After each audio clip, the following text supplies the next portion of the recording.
Hello, everybody. Welcome to the Charlotte Area Podcast. I'm Michael Orzak, along with my co-host Diane Chase. And today we have Sergei Shirman, Dr. Sherman.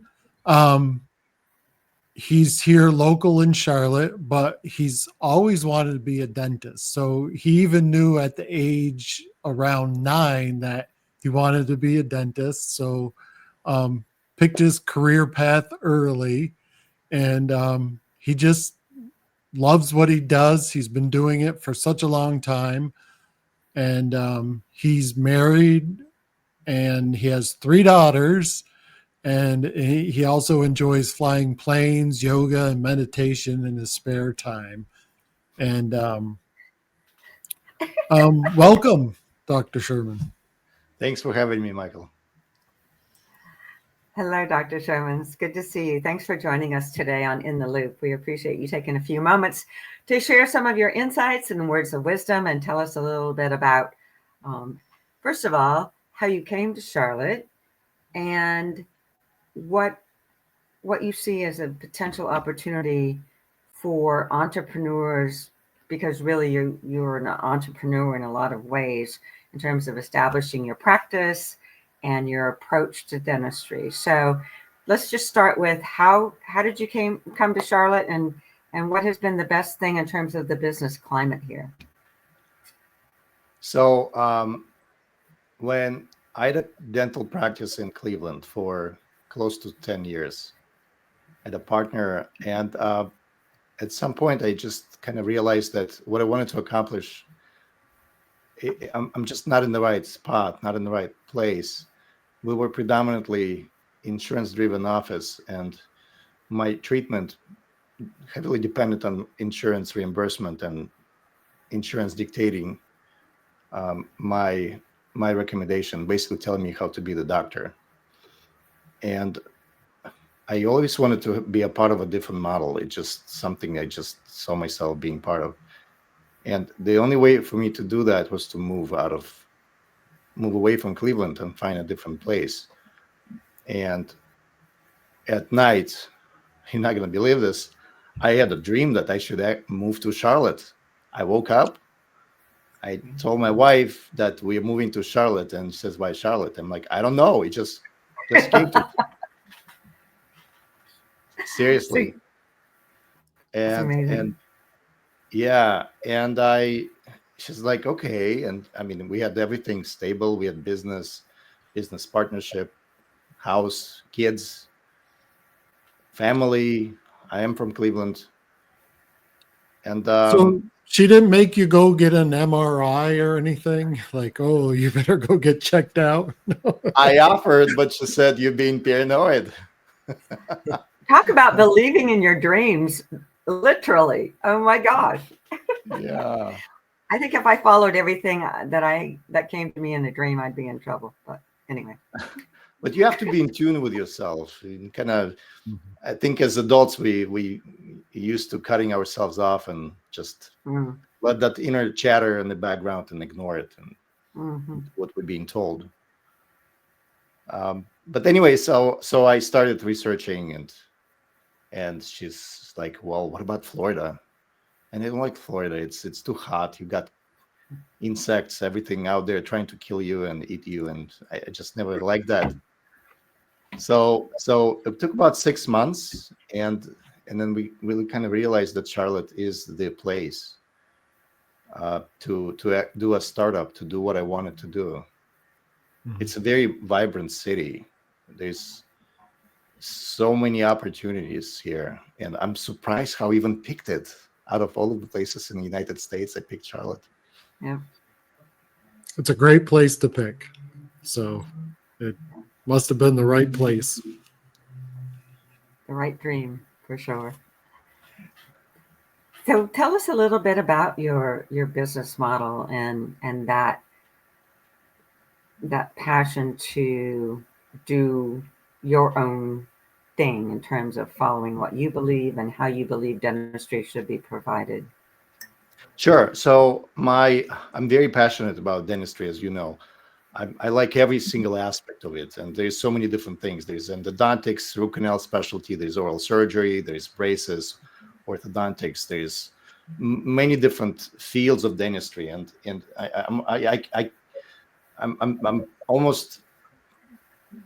I'm very OCD about knowing everything in my field. So the way I do things, I combine everything in one under the same roof. And when we start planning procedure, there's a lot of calculations that comes in the mind in order to tell patients, hey, you need this tooth fixed. So it's not just the tooth we're fixing anymore. We're fixing the entire mouth, the entire body. It's a human body that we're really modifying. And many things have to be taken into the account, including all these specialties. And that's what I do. It's a comprehensive type of approach to give patients the high quality dentistry. Every dentist says I do high quality work. I can openly say that I do high quality work as well. What sets me apart is I combine specialties. I combine specialties, and that's what kind of sets me apart. Okay. The amount of training and education that involves to actually do that, and passion, obviously.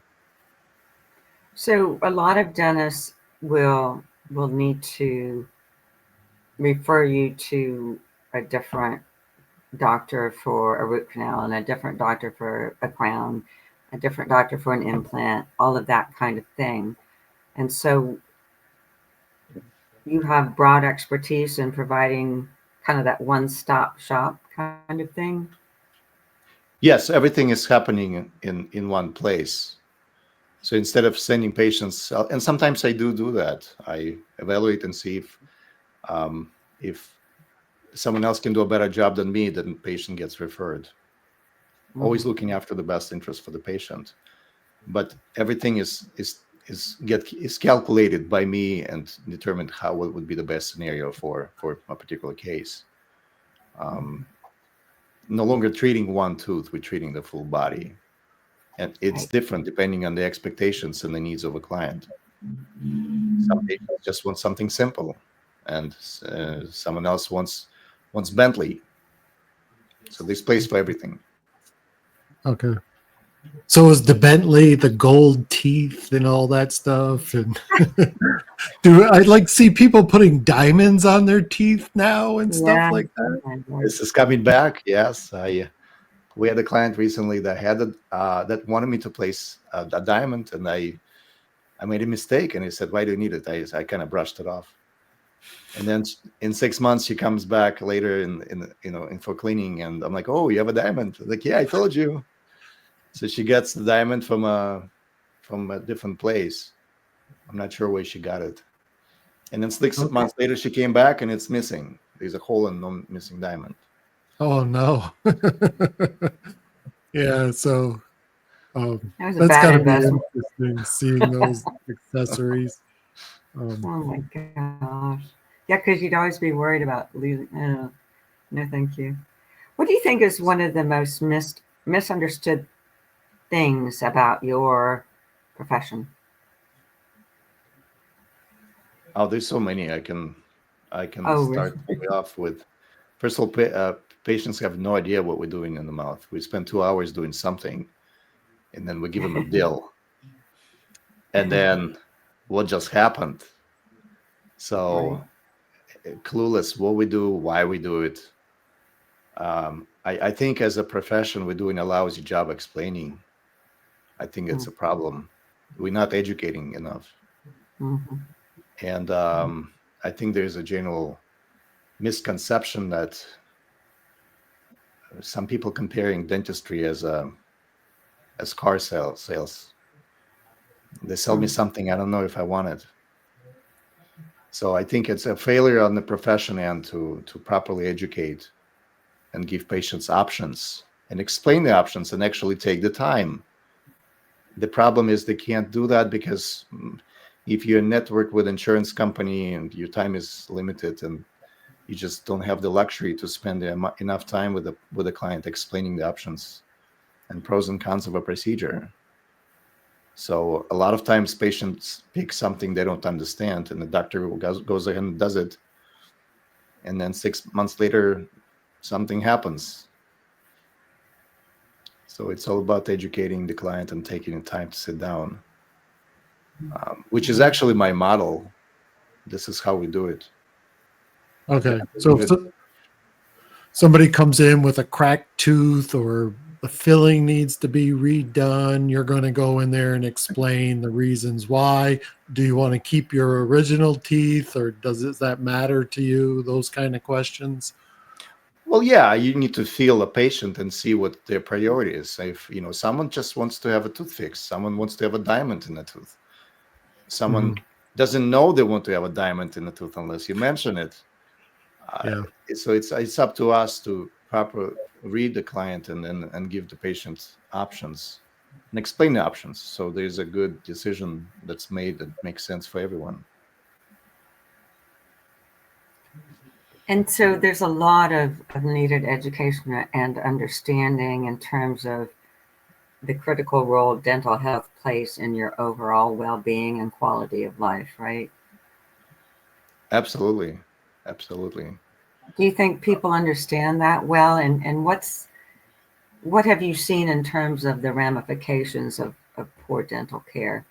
Do you see that is Gen Z, for instance, valuing dental care as much as boomers did, or vice versa? Or are you seeing a generational change? I am seeing a major generational gap. Yes, absolutely. Especially after COVID. Um, so Gen Z, generally, it's a very different breed of people. Um, they come into the office on the phone. You can't get them off the phone. They're just not present. They're present elsewhere. They're not mentally present in the chair. Mm-hmm. It's very difficult to get the message across to Gen Z.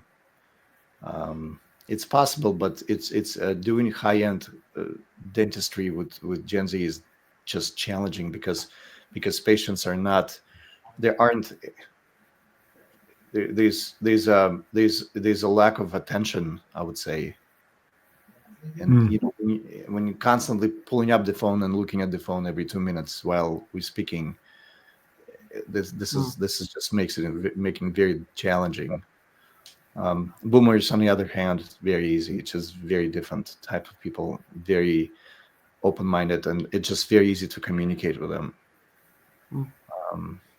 But it also comes down to the background and socioeconomic status. How patients were raised. What country they came in. What the background is. How they grew up. How the parents grew up. It's a kind of a multifactorial type of a thing. Yeah. I enjoy working with all kinds of people.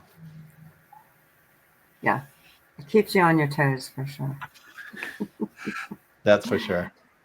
So I want to ask, what's the number one thing that people need to do to keep their teeth healthy? Besides, hey, we got to brush and floss. What's something else? Like fluoride is kind of in the news lately. So what's your take on fluoride? I love this subject. It usually gets up in the media every 10 years. It kind of resurfaces and then goes back in the background and comes back again. So there's really no magic pill. There's no magic advice that I can. What I'm about to say, everyone knows this. Brush and floss. There's no secret to this. Food is a big factor. Genetics is a small factor, but generally food, hygiene, how you take care of yourself, and what your mom and dad gave you. That's a small factor. As far as fluoride, I know there's a talks about removing the fluoride from the water, and some states actually had it already pulled off. My take on this is simple. Sure, go right ahead, pull it off the water. It will bring me more business. It's very bad way to say things, but I'm just, we are probably the only profession that we are doing everything we can to educate people, patients, to help them avoid having problems, including the fluoride, including other things. And we're doing this every 6 months, depending on depending on how frequently you come. We discuss these things. It's not like we're keeping it a secret. Now I'm seeing more and more people going completely against fluoride and requesting no fluoride treatment in the office, no fluoridated toothpaste, and the charcoal toothpaste is the new.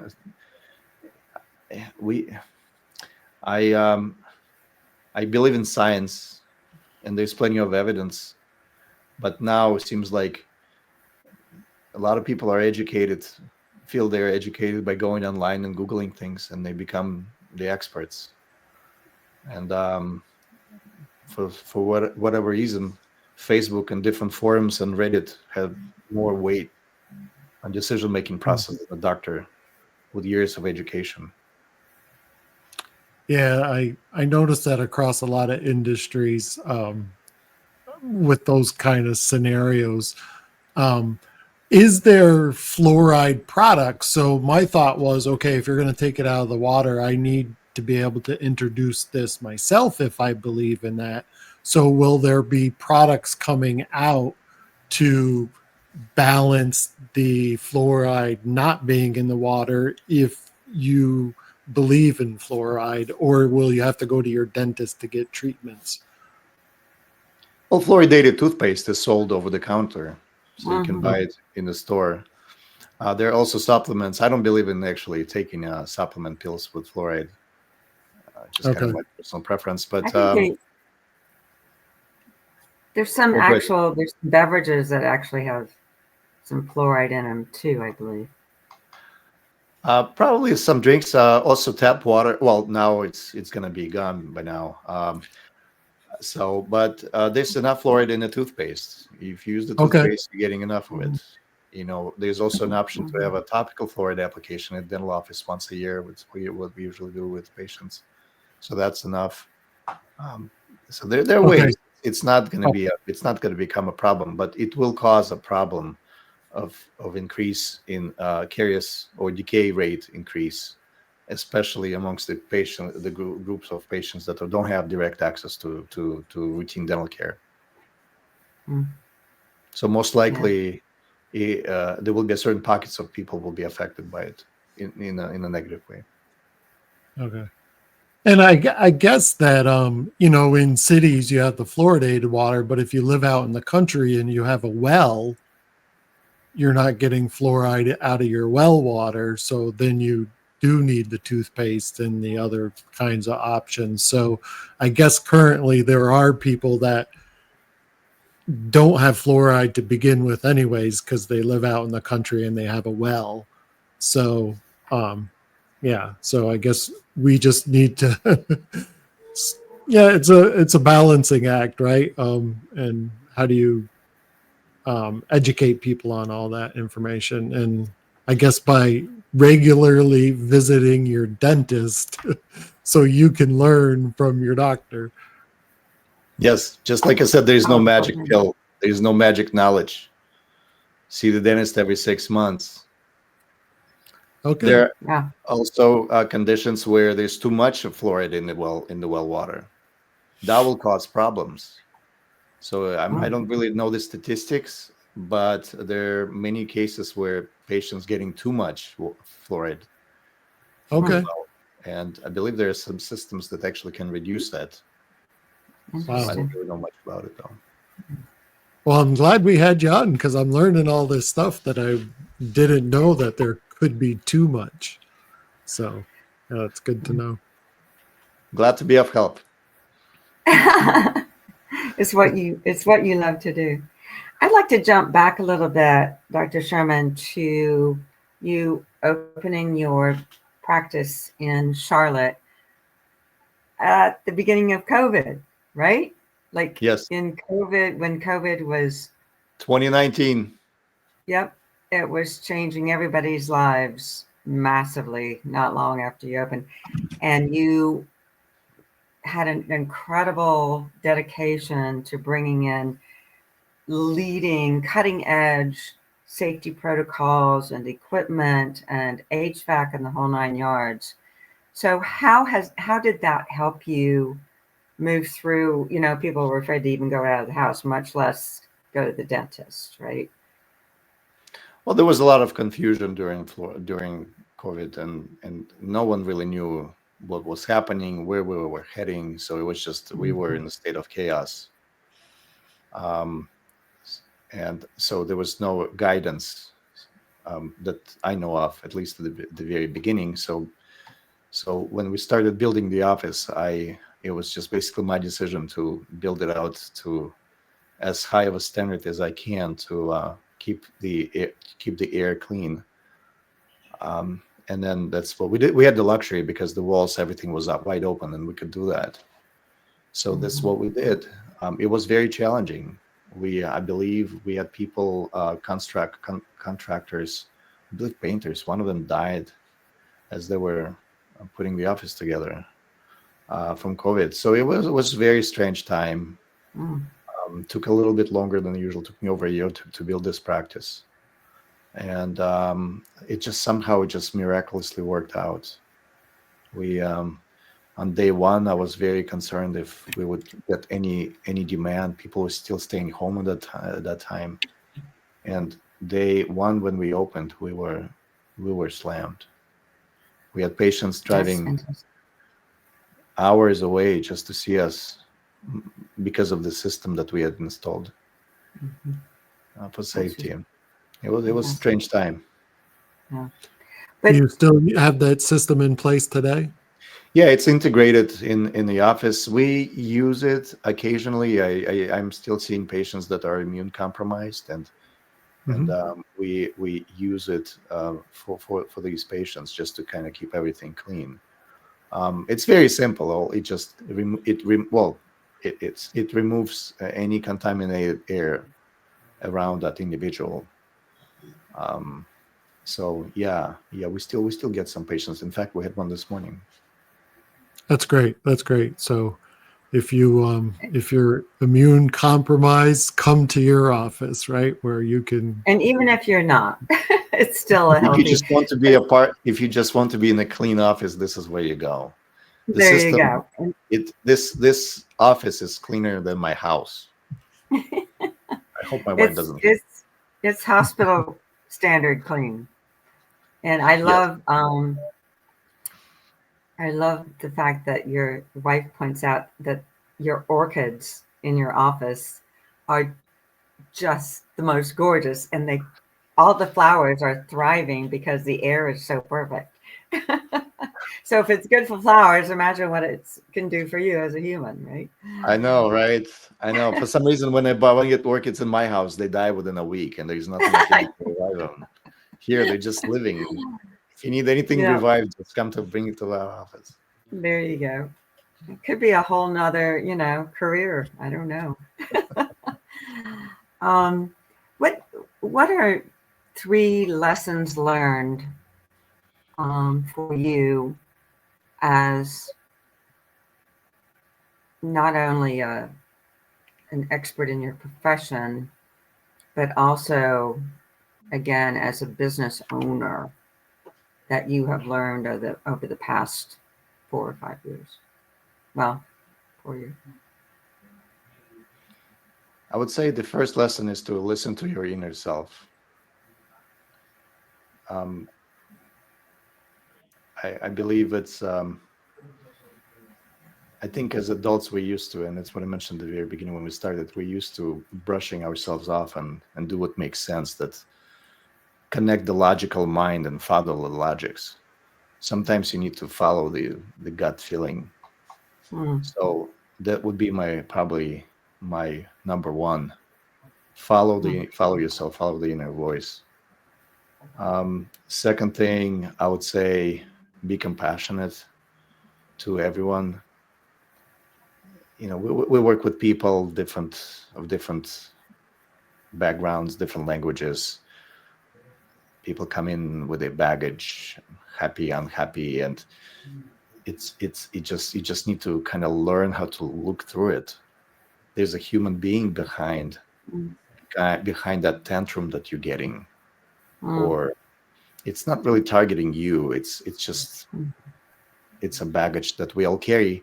So I think when you're compassionate, you kind of learn how to see through this, and then change the world, change it, I guess, a little bit at a time, but not take things personally and let it get under your skin. So yeah, it took me many years to realize this. I think had someone told me this 10 years ago, I would probably say, yes, okay.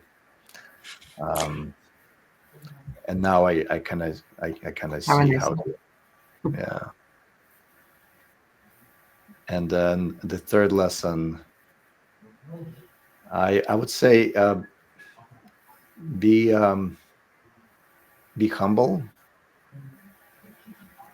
It's very easy to have, especially when success comes quickly. It's very easy to become blindfolded by it and start treating people in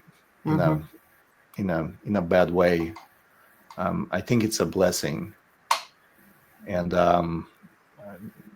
it's a blessing to be able to do things you wanted to do, but at the same time, you should always remember where you came from and how you got there. I love it. What a positive note to wrap up on. That's fantastic. Any other final thoughts that you'd like to share? Final thought. Well, I wish I moved in Charlotte sooner. And then everything has its time and place. I'm very grateful for the opportunities I was given. I'm very grateful for you, Michael, and you, Diane. I mean, you guys know me for a while. Mike, you were there for grand opening. I was there for the grand opening, and your place was amazing. And it was during just right around COVID was going on, and it was like, oh, we're going to be here for you. We are all about small businesses, and we were glad we could be there. It was such a wholesome experience, and I kind of feel like Charlotte is a large city with a small town feel. I just love this place. I'm so grateful that we live here. Love it. Same with me. Yeah. Well, thanks for being on our show today. You're bringing world-class dental expertise to Charlotte. So thank you for being here. Yeah, and thanks for being on our show today. And we'll get this out, and everybody go visit Dental Wellness of Charlotte. And if you are immune compromised, sign up right away. Thanks for having me on your show. You're welcome. Thank you, Dr. Shirman. Take care. Bye.